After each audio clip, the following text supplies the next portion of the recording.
So I guess I need to share now, right? You can share and I'll do a quick intro. So I'm excited to have Helene here today. She's a fellow rebel and a thought leader in kind of readiness for the AI world. So when in our last open mic, we were talking about um, getting people ready and talking about critical thinking. And Helene said, I can talk about that. And so I said, okay, that'd be great. And so super excited to pass the baton over to her today to have that conversation. Okay, great. Well, hello, everybody. Um, so Michelle, if there's any comments or questions, can you just jump in because I can't really see them? Sure, sure. We Okay. can't see your screen yet. At least I can't, unless Oh, I'm. you can't. Okay, hang on. Let me try to figure out how to do this. Hmm. Um,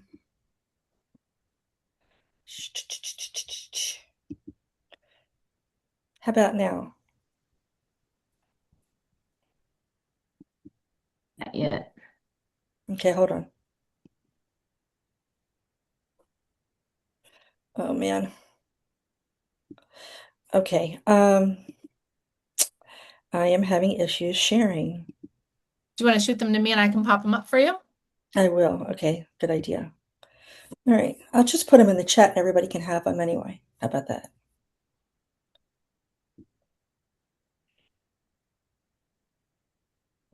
Tell me if you get it.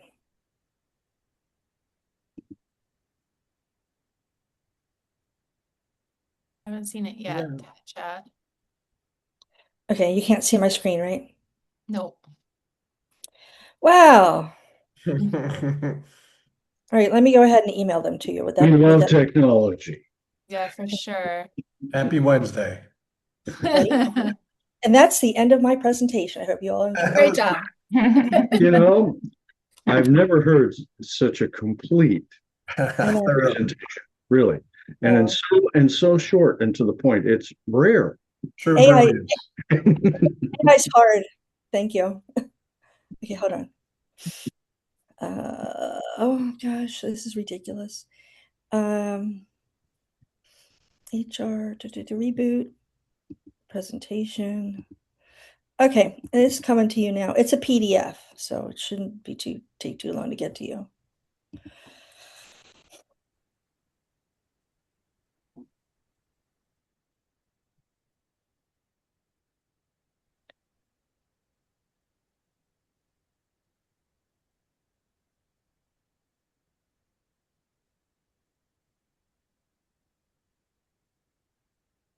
Oh, I see why. Did you get it? Yes, I did. Let me just share. It looks like a document. Came over as a document. Is that right? No, it's a PDF. Okay. This is really fun. Uh, and I'm an Okay. IT. Here's what I have. I'll show you what I have. No, wait a minute. I'm just going to send it to you again. No, I don't show that. I'm going to go ahead and send it to you again. Okay. Ugh. And I'm an IT person. This is sad. It's very sad. I always give our CTO a difficult time when he has a hard time with the technology. I said, it makes you feel good when the technologist is struggling with Right? the It technology. Makes us makes all feel better. So you're doing a good job of making us feel good. oh good. That's what and I AI is hard and I'm making you feel good. All right, it's coming now. Better come.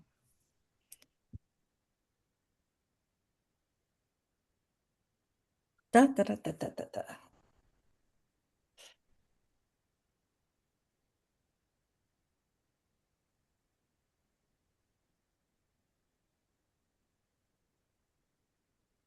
Not yet.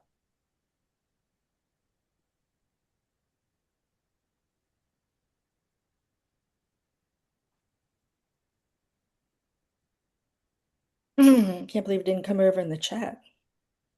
I know. All right. I got it this time. Perfect. All right. Okay. Yay. Download, open.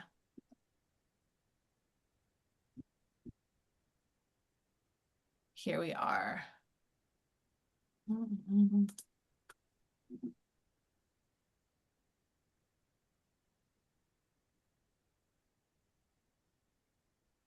Okay. Uh, All right. Ta-da! Ta-da. Okay. So, just as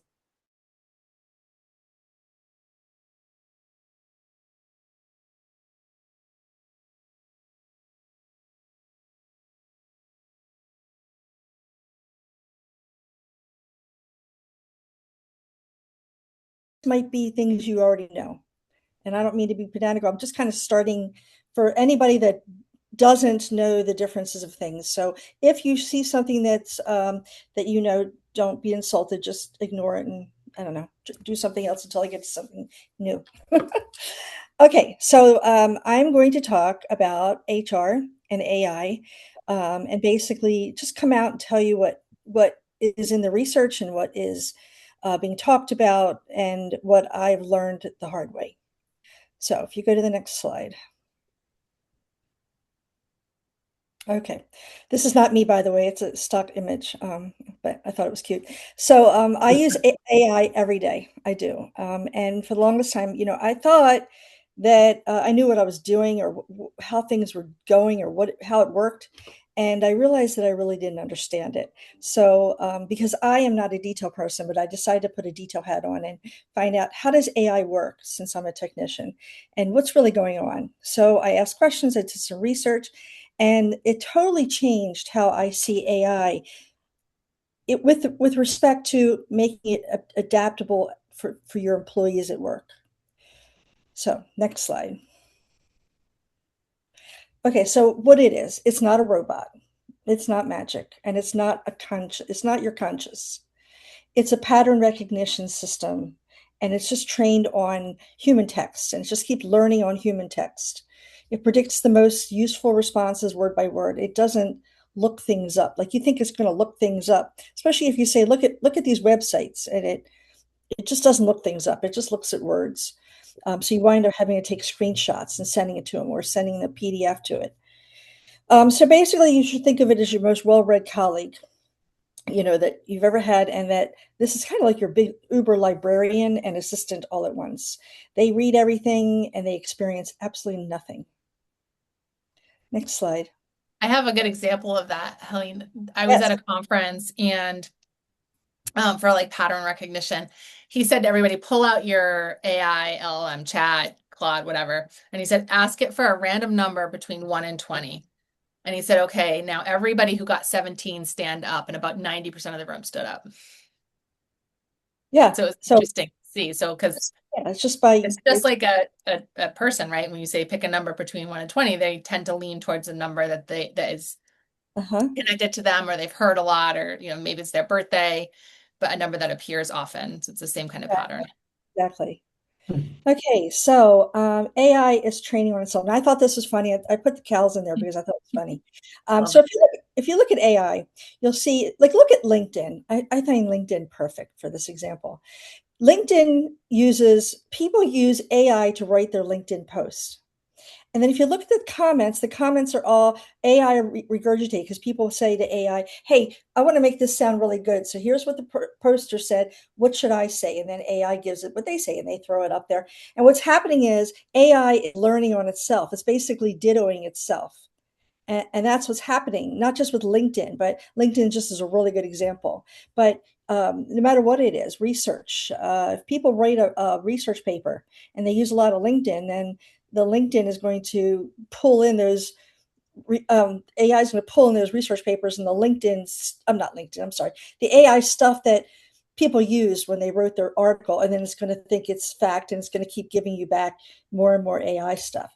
So AI generated comments, really don't add anything new. They just restate what's already been stated. Um, so, I saw this in real time also yesterday when I saw this post, and it was pretty interesting post about the future of AI. And then I saw 126 comments. And I'm like, oh, I'm going to learn some stuff. So I looked at the post, and they were all the same thing, just restating it like, great idea. And I find that, and it said the same thing. And it was over and over again. I was frustrated. I almost wrote a snarky message back that, does anybody have anything unique to say? But I controlled myself. So this is really what's happening with AI. Okay, so the next thing I want to know is why does it sound like a person? Because especially with, I know you all have read like young people who are committing suicide because AI is telling it to, who are thinking that AI is its only friend. People aren't leaving their house, they're just talking to AI. I've even experienced it myself when I've asked it personal things before I learned how sketchy that really is. And then it would remember what I told it a week ago, and it would say, well, remember when you were, and I'm like, oh man, it really knows me. And it's easy to fall into the trap, but it's not a person. It learns from us absorbing our tone, our rhythm, our nuance, and our humor. Like I tend to make a lot of funny comments. So AI makes funny comments to me. And it basically mirrors back what we give it. And it feels like a conversation because it was supposed to feel like a conversation. But AI is not a person, it's not your friend, it is just text. Next slide. So then I asked, I looked into does it have memory? Because when you go in there, it will say, well, I just finished my doctorate. So it'd say your dissertation said this, that, and the other, and your work information says this, that, and the other. So therefore, and it just kind of remembers things I told it. And I'm thinking, wow. But if you change chats, you got to repeat it because it's like it doesn't know you anymore. So I wanted to find out what that really is like. And basically, what it is it's a memory system, sort of like handling a briefing document every time you go in, which is why when you start a new chat, you have to explain what you're doing again. It won't remember what you told it in the last chat. Even if you say, well, remember I was talking to you about this in the last chat, it will try to go in and find out what you were talking, but you got to start all over again, pretty much. And the way I handle that is to say in the chat that I've run out of time with, I got to start a new chat. What should I say to get you up to speed in the next chat? And that way I can just kind of feed over for each chat.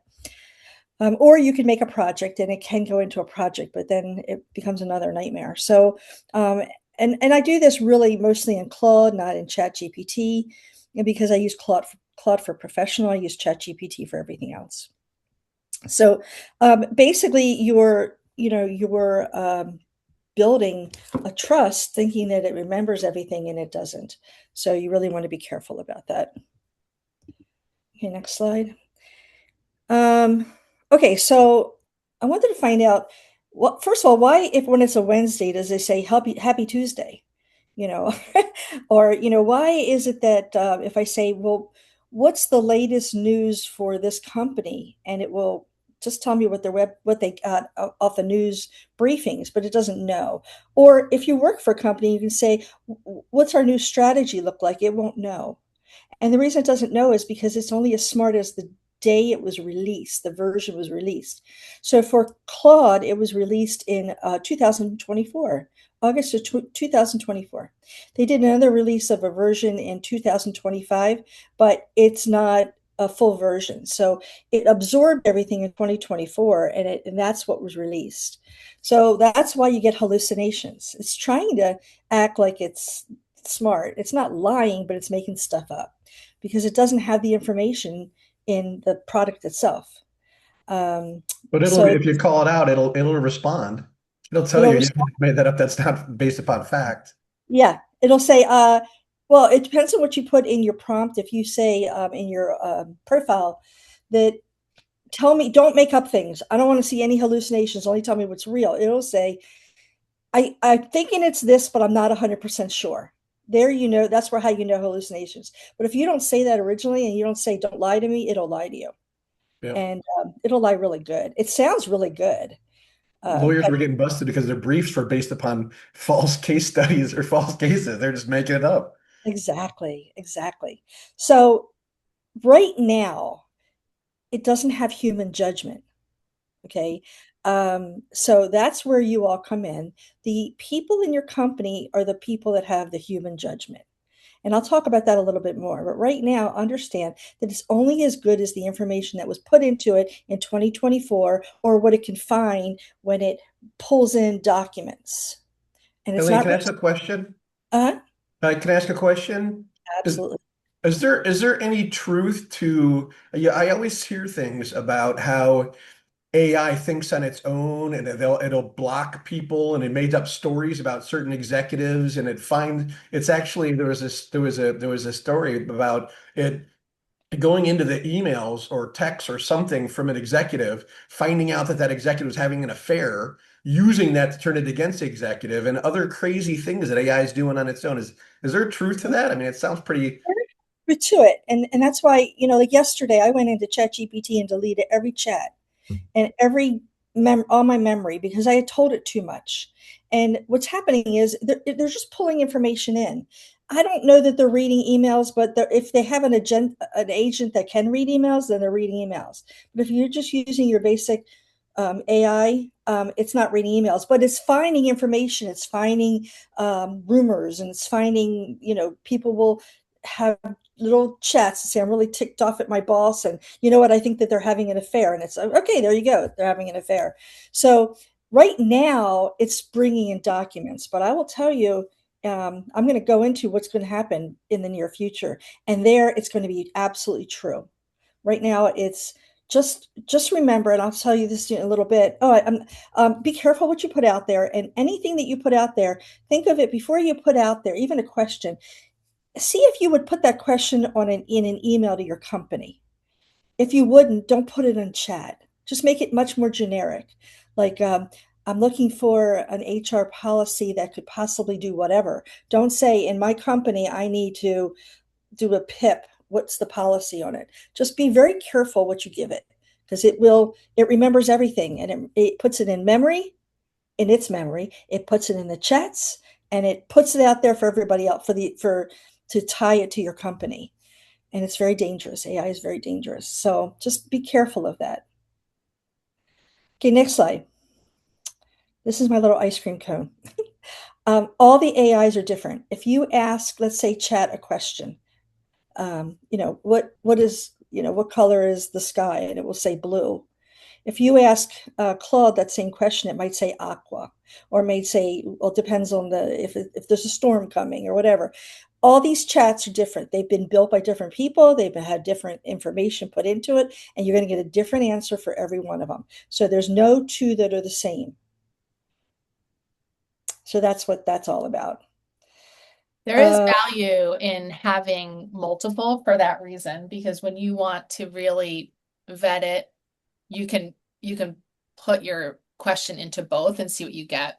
Yes. And so not just relying on one carries more risk because of that reason. Exactly. Now, some companies will say we only allow this. Like, I do a lot of work with the federal government, and the federal government will say you can only use this tool. So it's only going to be as smart as that tool. Now, the good thing is when you work for like the federal government, the tool that they're giving you has been fed a lot of government information. So if I want to find out about acquisitions or contracts, I can go in there and it will be able to read it. Because I would use a different version of Claude. I would use the Claude that was for my company. So some companies will narrow you down and some companies won't. But if they don't, just remember you're going to get a different answer each time. And I love that. Just like Michelle said, I love it. I love asking Claude. And I even say to them, hey, Claude said this, and chat would say, well, I don't agree. It's kind of fun kind of pitting them against each other. But that's because I'm a technical geek. So, but it is a good thing to do. It's a good thing to remember that they're all different. They're all going to have different information. Okay, the next one. What it cannot do, and I think this is probably one of the most important slides in here. As I said, it can't exercise judgment. It can't draw on lived experience, and it can't read the room. This is so huge with you for HR and for people and companies to understand that when you walk into a room and you're about to say something, you can read the room. You can read the body language. You can read. Claude can't read anything except for documents and text.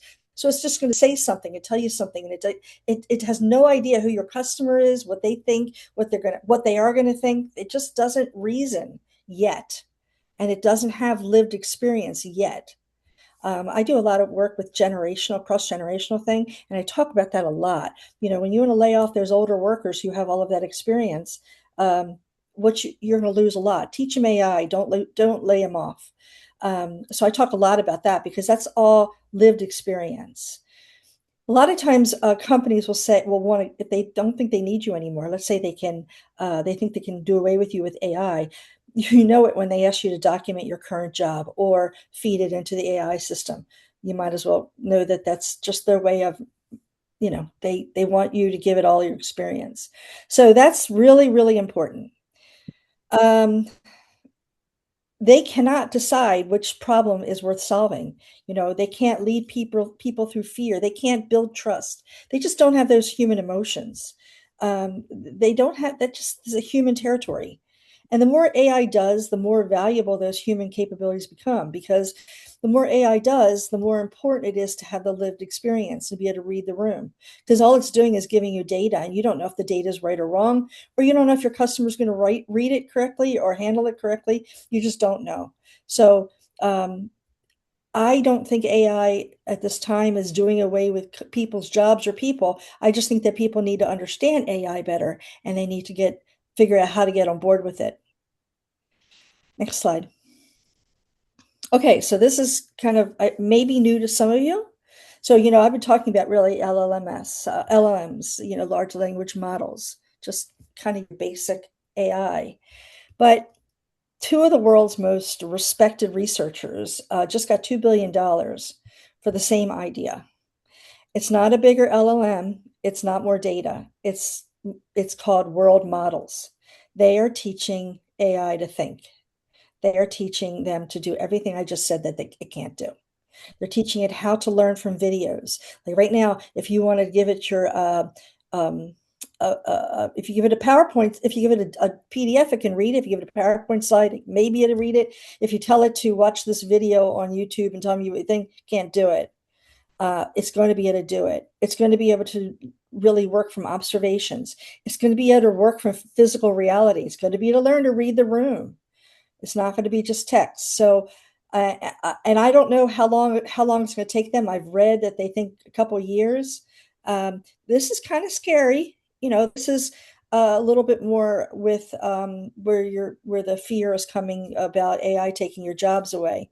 It's all about cause and effect, and that's what it's learning. It's going to learn to predict the next thing that's going to happen. It's going to know, to build out a sense of what could happen next. If you push something, they're going to know it could fall. Right now, it just knows that you pushed it. They don't have the forefront to see if you do this, it's going to do that. And in the future, the near future, maybe a couple of years, because they're just starting to work on it now, it's going to have that capability. Next slide. So why does this matter? So right now, the internet is not the world. Right now it's just data, it's just words, it's just text. For businesses dealing with products, supply chains, robotics or whatever, healthcare especially, it's just it's not going to be able to do. The robots might be able to do some surgery, but it's not going to be able to deal with delivering a baby and know what to do if the baby's stuck or something like that, and be able to turn it and all of that. So the real frontier, though, is this world stuff, and it will know then how to do it. So robots are going to get more and more good at what they do. I was just in the airport the other day in Dublin, and sitting at the table waiting for my food to get delivered, and the robot kept going past me, and it didn't have my food, and I'm like getting really ticked off, and I can't yell at the robot, right? So I keep telling the people that work there, "Where's my food?" And it's like, well, the robot will give it to you. And finally, I found out that I didn't push enter, so it never got my order. And I waited 30 minutes for the robot to finally give my order. And then when it gave my order, I thought it was just so cool that I was so busy taking a video of the robot giving me my order that I didn't even have time to eat my food. So these robots are getting smarter, but they're not smart yet. But they're going to get smarter and smarter. And that's what's important in your company. When AI is moving to processing knowledge about the world, your people need to know how to handle that. And I'm going to tell you that next slide. So, world models, I said, are like a year away. You can't design a workforce strategy around technology that just doesn't exist. So, the reason I said this is because one of the things I read is you need to don't teach them, don't plan for transitioning to AI as it is, plan for transitioning to AI for the future. Well, you got to plan to do it for now, because the future's not here yet. So if you have a strategy that you're going to implement AI, and for you all across your workforce, and you're thinking, well, I'm going to tell it, I can't tell it that the computer can't think. No, you can tell it the computer can't think because the computer can't think right now. And so but you have to be aware of the future. This field is moving fast. It's going to arrive before we know it, and your company has to know it's coming, and your people have to know it's coming, and you have to plan ahead. What's happened in the last few years is AI hit, and sort of like when the internet hit years ago, everybody's like, oh, the internet's not going to hit. And Al Gore is running around going, we're going to have the internet. And people are like, yeah, the internet's going to, I'm showing my age here.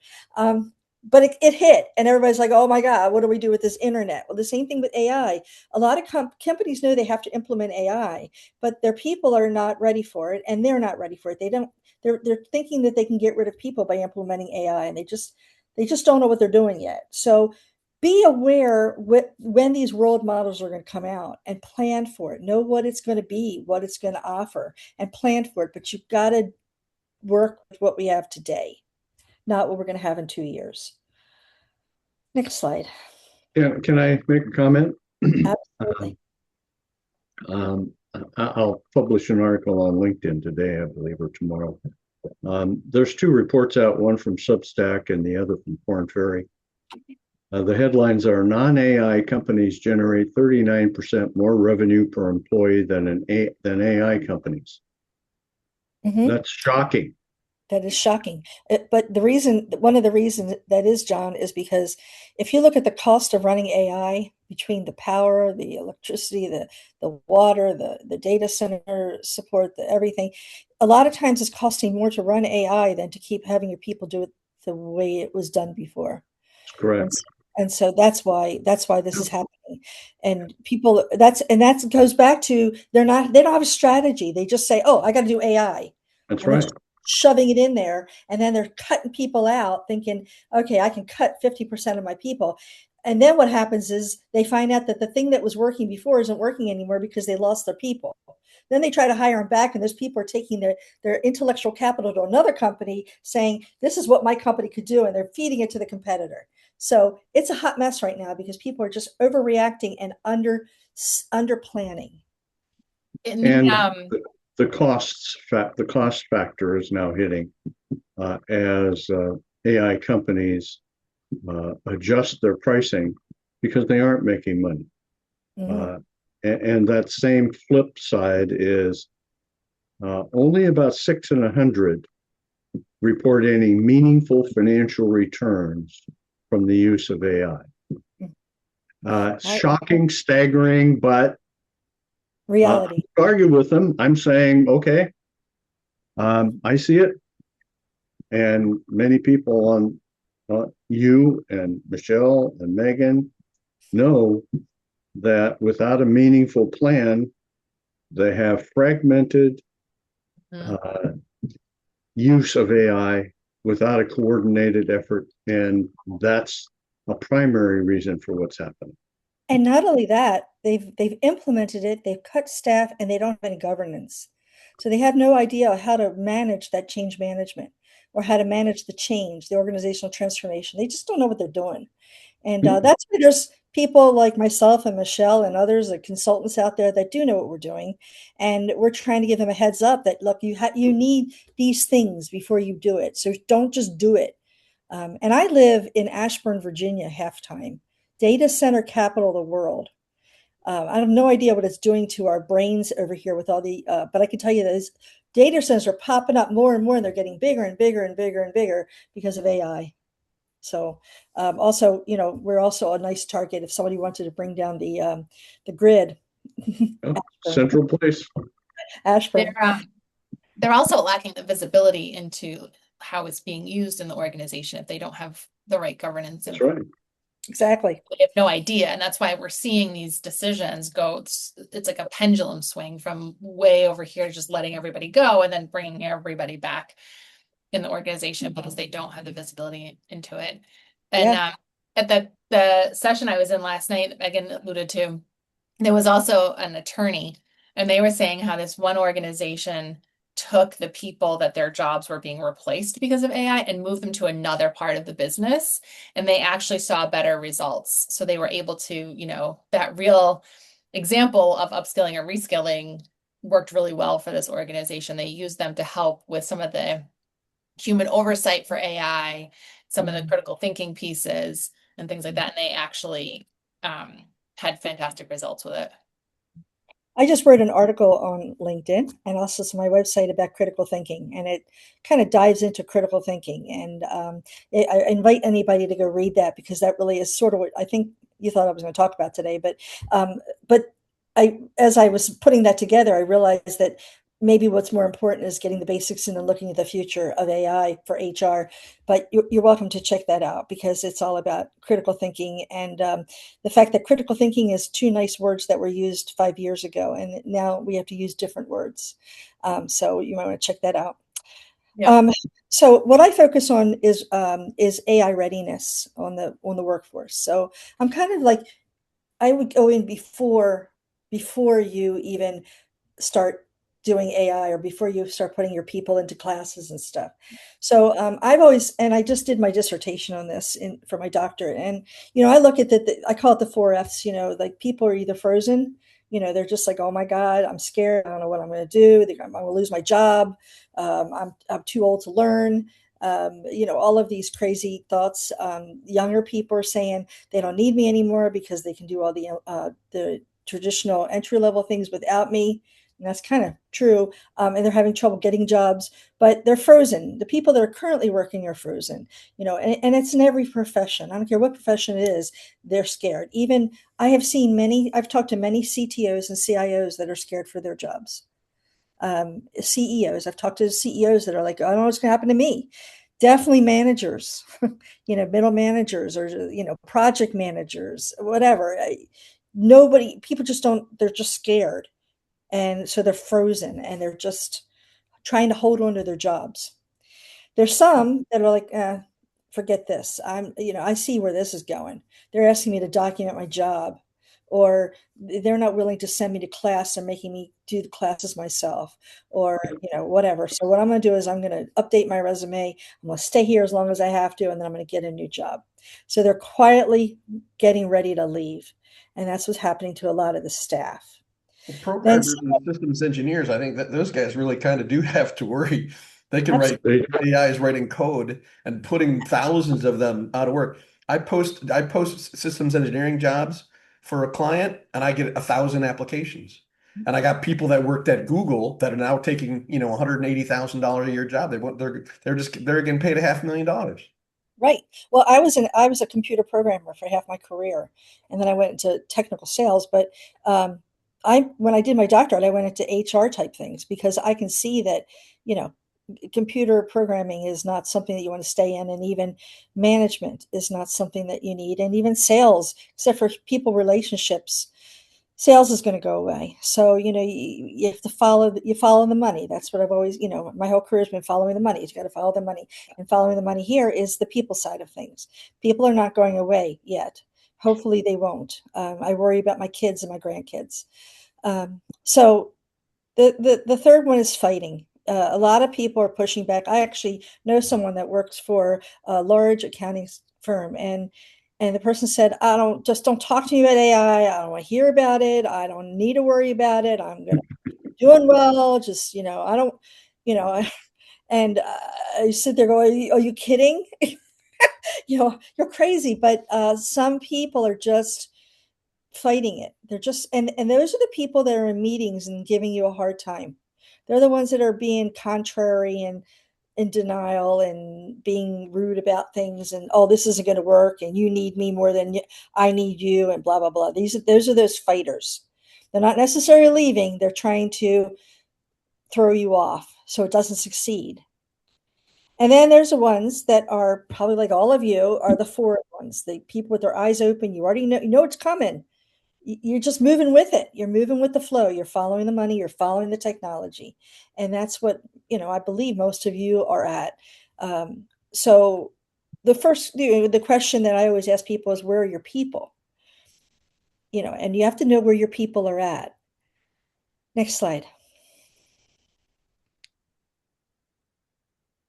think I lost Michelle. There we go. No, I lost my Okay. mouse. I couldn't find it. Okay, so and I'm not trying to do a sales pitch. I'm just explaining to you that where readiness is for HR people. If your people are frozen, if they're in fight or the flight, ready to fly away or fighting it, it's all about psychological safety.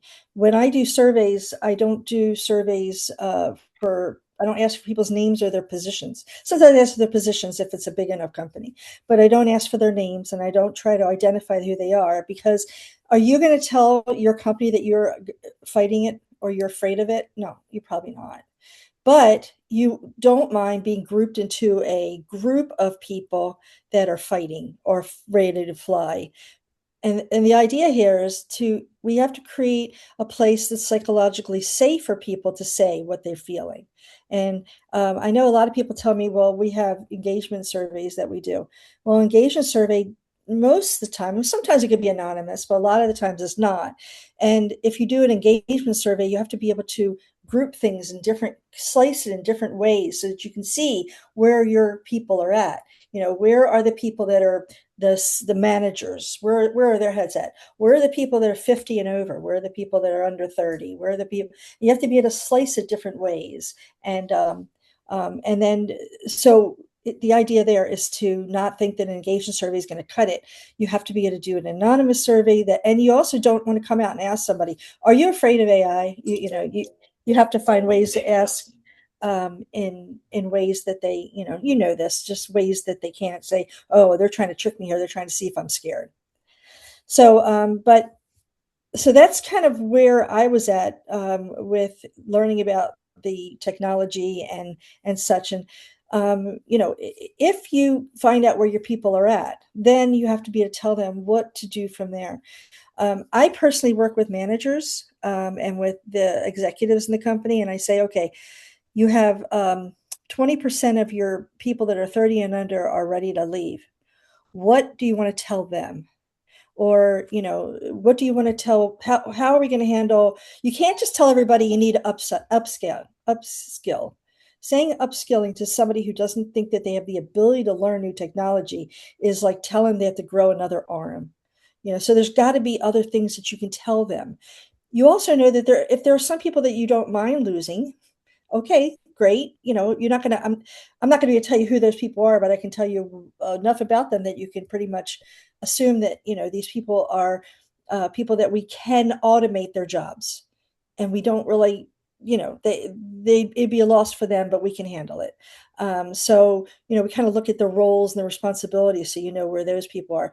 But what's really important is that you work with your management, your leaders, the people who are making the money for the company and getting the work done, and you have to have a strategy for each of these types of people in each of these roles. And it's not all going to be learn it or get out. Too bad. That's the way the future's going. If you don't learn it, then we don't need you anymore. Because some people don't need to learn it. Some people just need to learn to work with it. Need to use it for what it's worth, like just a very smart assistant. They don't need to, they just have to learn how to do some prompts, learn how to talk to it, learn how to know when it's doing hallucinations. I almost used a bad word. When it's hallucinating, you have to learn that, you have to know that. So that's teaching. It's not hard to teach people that. That's not upskilling. That's just teaching them how to live in today's world. Versus upskilling is how to create an AI agentic, tool, or how to make this person do your work so that you can do other work. That's upskilling. So not everybody needs to upskill, but not everybody needs to lose their job either. And not everybody, young people can be turned. One of the things that I just got out of school, at a university, and I'm telling you, I talked to so many young people, and they're like, "Well, I was told I can't major in economics, but I like economics, so I'm going to major in economics and hope to God that when I get out, I can get a job in economics." Well, they're going to come out with economics. That doesn't mean that you shouldn't hire them. It just means that you may need to help them learn how to apply their economics to what you really need them to do. Because that's what we've been doing all along. When we get entry level, we either give them the redundant tasks or we actually groom them. I call them high pots. We take those high potential candidates and we groom them into being something that you want in the future. And you hope to keep them around for 10 years so you make something from your investment. It's the same thing here. You just need to have a plan for everybody wherever they are, and know that not you don't want to get rid of a lot of people just to get rid of them. And I got an example in that one that I've been giving since I started my doctorate. When Secretary Duffy came in for this to transportation, the day he got in, there were these crashes. Y'all remember in D.C. the helicopters and the people die. It was terrible. And he got on the TV the next day and he said, got on the news and he said, well, people in our field, when they're over 55, they're forced to retire. So we lost all of the controllers that know how to handle things that emergencies, they know how to handle it, and they're all gone. So what I'm going to do is I'm going to offer them more money and try to hire them back. And I'm yelling at my computer. I'm yelling at the TV that's not what they want. They don't, you blew it by firing them, by forcing them to retire. You took away their career agency. And then you think you're going to get it back by giving them more money. But people that are over 55 want other things. Money's nice, but you spend the money, so they want other things. And it's the same thing here with AI. We think that we don't need certain people because we can automate their jobs. We automate their jobs, they leave, they go to your competitor, or they are out of work and hate you and trash you all over Glassdoor. In the meantime, you needed them. You just didn't know you needed them. Or your AI strategy failed and now you're in big trouble because you can't get back what you got rid of. So I think that's just really important. The whole people readiness for AI is huge. And I know that that's what you in your field are really focused on, is the people side. How do you implement AI without the people? You're just going to have a bunch of hallucinating robots running around forgetting to bring your meal. So, it's just really important that we know what the people are feeling and help them get to where they need to get to. And it's not necessarily you give them a list and say, here's the things that you have to learn to stay in your job. That's not the right answer. It never will be the right answer. You have to go from where they are to get to where you want them to be. So that's kind of what I wanted to cover today. Is there a percentage of people, if you get to a point, I'm just going to go back to the slide so I can see things. So if you're looking at your organization and you have, let's say, 80% of your organization is in the first three and 20% is forward, do you rethink your strategy on AI? Like, is there a number where you need to kind of like go pause and rethink your strategy because your team's not ready, and then figure out an approach to work with the organization? I can make up an answer and hallucinate, but let me just say this. I don't know that answer. Tell me the truth. But what I do know is that it's not going to be a problem if you can take the people in the first three categories and get them to the fourth category.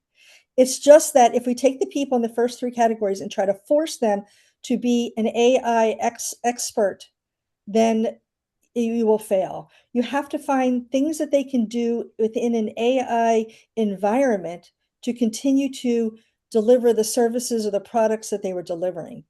And we try to cookie cut everybody into training programs or whatever, and we try to force them into doing that, and then they fail, we fail, or they leave. They'll put up with it, and then they can go to another company and say, I know this because you trained them. But you got to find out where they are and get them to where they want to be that will benefit your AI strategy. I think that's the easiest way of saying it. Yeah, well, that's perfect. What other questions out there? I was going to comment on that. So, I'm a former educator, and one of the things that I know, and one of the things that is why I started my business, which is helping companies adopt AI, is that knowledge is the way to combat fear. And so a lot of times it does involve getting the right, even if it's just a small workshop or something that gets gets rid of a lot of those fears, and addresses the misconceptions and the things like that. And that's really where you start to open people's minds and help them with those breadcrumbs, like you were saying, toward, what they know. And then the other thing too is that you talked about, Helene, is that not everybody needs AI. Some people just need AI. Exactly. And I Exactly. talk about, and that's my platform as well, is that let's not throw all the babies out with the bathwater. Like, let's break it down and understand that you don't need all of this that is big and scary and terrifying, that maybe you just need one or two tools. And how do you identify what those are? True. My dissertation was in cross generational career agency. So basically, nobody should be allowed to tell you what your career is or when it's time for you to leave. You have to be in control of your own career. And I looked at it from different generations. And I thought my hypothesis was that the younger people were ready to learn, the older people were not ready to learn, they're just waiting to retire. And what turned out was totally different, totally different. So Yeah. some of the older people may say, I can't learn it. Well, I'm an older person. I learned it. Um, and, not because I was a technician, just because I thought it was cool and fun and I enjoyed learning it. So not all older people can't learn, and not all younger people. The person I talked about that says that they don't want to hear about AI, they're 32 years old, you know, so they don't want to take a class. They don't. They just want to leave me alone and give me the tools I need, and I'm just going to keep doing what I'm doing. So I agree with you, Megan, that training is important and you should offer the training to everybody, but offer it for where they want or think they can be. Because if they go into a class and you try to teach them something that they don't understand, like me with statistics, they try to teach it to me in school and I was like, I don't get it, until I learned how to use a statistical tool. And then I actually did a quantitative dissertation on using statistics. I did my own statistics. It's because I found a way to learn statistics on my own that I was capable of learning it, not the way that they were trying to teach it to me. So I just think that that's super important, and that is the most important thing for the HR to do. You are the people. You're the ones that care about the people, and you understand that not everybody is cookie cutter. So we have to find a way to get to where they are. One thing No, I that's also, really interesting, oh, sorry, John, real quick, no, the it's okay. sidebar, and I'm about to post the link, is Forbes wrote an article a couple of months ago about women over 50 are becoming the most powerful business leaders. And it Yeah. talks about all the reasons why. It's a fun article. Yeah. It's really cool. I mean, for me, when I went in for my dissertation, people were like, aren't you old enough now? You don't need to work anymore. Why are you doing this? I'm like, because I'm not done yet. Yes, I'm a woman. I'm over 50, but I'm not done yet. I still have things to give. So yeah, women, I agree. But I also think that I worry about my sons-in-law, my daughters, who are, they could be in trouble. And so I keep trying to push them to get outside of their comfort zone. So we do have to push our people. We do, but we don't have to push them out the door. Yeah. I think that there's another aspect of quote retiring. Mhm. I found it very easy to do, not very easy to continue because I miss this. I Mhm. miss the stimulation. I Mhm. miss the intellectual challenge. It keeps me young. It keeps me thriving. It keeps me active mentally. Yes, absolutely. Consequently, all the golf in the world, or fishing, or sailing, or whatever it might be, isn't the same. Right. It's not the same. Although I do play mahjong, and that does make you think, but that's different. You're Not absolutely right. that. You're absolutely. I mean, baby boomers in general. If you want to look at the research there, baby boomers aren't leaving their jobs, and they're not making room for the Gen X's because they're afraid to. They don't want to lose. First of all, we like money. Like I like to shop. So when you retire, you don't make any more money. So and they also don't. They're not ready. They see that their parents had dementia or whatever, and they don't want to lose their ability to think and stuff. So the baby boomers aren't moving out, and therefore the Gen X's can't move up, and it's a whole nightmare there. So the idea is to give the baby boomers the ability to bring the Gen X's up. And that's where my passion was all about that. and basically giving everybody the ability to decide what their career should be like. And that does feed into this AI. That's what pulled me into looking at AI. It wasn't just because the technology is moving to AI. It's because the different generations are dealing with this differently, but even the people within their generation are dealing with it differently. And we have to coach them. We have to be able to help them, make them survive this. Otherwise, the human race is kind of doomed. So, we have work to do. I don't care what your age is or where you are in your life. We have work to do because our children and our grandchildren need to have a reason to, work. It's So it's an interesting point, because one of the things that I talk about is that decision making is going to be more congruent throughout your organization and pushed down to the front lines with AI because they're going to have so much more access to information. But what they don't have is that experience and that critical lens because they've been there, right? There's times where we look at AI and because we have the experience, we can say, that doesn't sound right. But somebody who's new in their position or maybe right out of school doesn't have that. And so could you, you said this, it sparked the idea, like lean on the baby boomers and that generation to start to transfer that knowledge. and that's called cross-generational mentoring. Yeah, I That love is that. big. For HR people, that is a huge program to put together. That is one of the biggest gifts you can give to your company is cross-generational mentoring. You don't lose the old people, Absolutely. the people that know stuff, but you gain so much from it. Mm. And Yeah, I think too that, and Michelle and Megan and you, Helene, And David, HR is perfectly positioned to do this. We talk about it over and over and over. Who else knows more about all the positions within the company, right?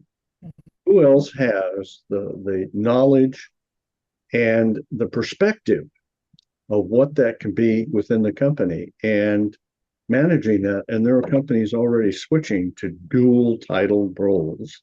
And we've talked about in past meetings, a chief people officer and AI head or chief AI person. right, And right. it makes sense. We'll see where that goes. But if large Fortune companies are already doing this, I think that it lends credibility to what we're talking about.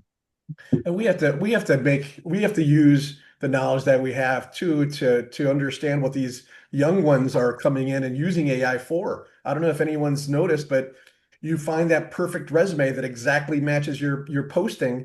They literally copy and pasting your posting, throwing in AI, and it's making a new resume for them that exactly matches your posting. So some Yeah, people don't realize when they see that, oh, this is the perfect candidate. No, it's they're sneaky.